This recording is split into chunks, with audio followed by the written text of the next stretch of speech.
Good morning. It is Thursday of Holy Week. We call this day Maundy Thursday.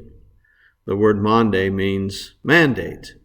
It is the new covenant that Jesus has given to the disciples, letting them know that they are to love one another as they love themselves. However, we also know that this meal this evening is not an ordinary supper. It is one that is filled with many folks who are upset, fighting for position of power and authority, not knowing what's about to happen to Jesus, except for one.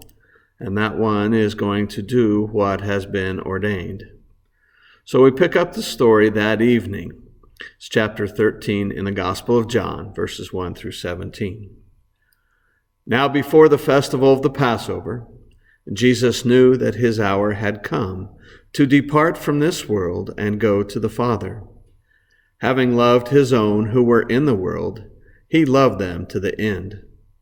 The devil had already put into the heart of Judas, son of Simon Iscariot, to betray him.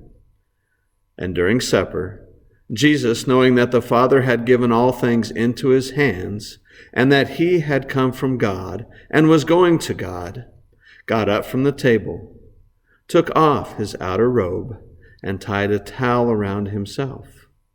Then he poured water into a basin and began to wash the disciples' feet, and to wipe them with the towel that was tied around him. He came to Simon Peter, who said to him, "Lord, are you going to wash my feet?" And Jesus answered, "You do not know now what I am doing, but later you will understand." Peter said to him, "You will never wash my feet." And Jesus answered, "Unless I wash you, you have no share with me." Simon Peter said to him, "Lord, not my feet only, but also my hands and my head." And Jesus said to him, "One who is bathed does not need to wash except for the feet, but is entirely clean. And you are clean, though not all of you." For he knew who was to betray him. For this reason he said, "Not all of you are clean." After he had washed their feet and put on his robe and returned to the table, he said to them, "Do you know what I have done to you? You call me teacher and Lord, and you are right, for that is what I am.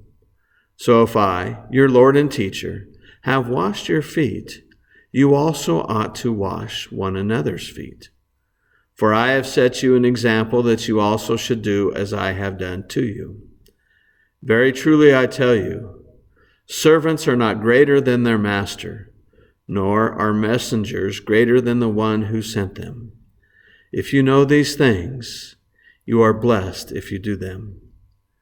This is the word of the Lord. Thanks be to God. This story of the washing of the disciples' feet is very important to us because it is where we learn about receiving a servant's heart. As we are moved throughout our lives to experience God's love for us, we're called to serve one another.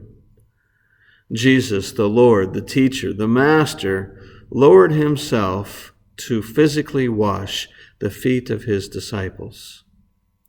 If Jesus can do that to serve one another, how much can we do?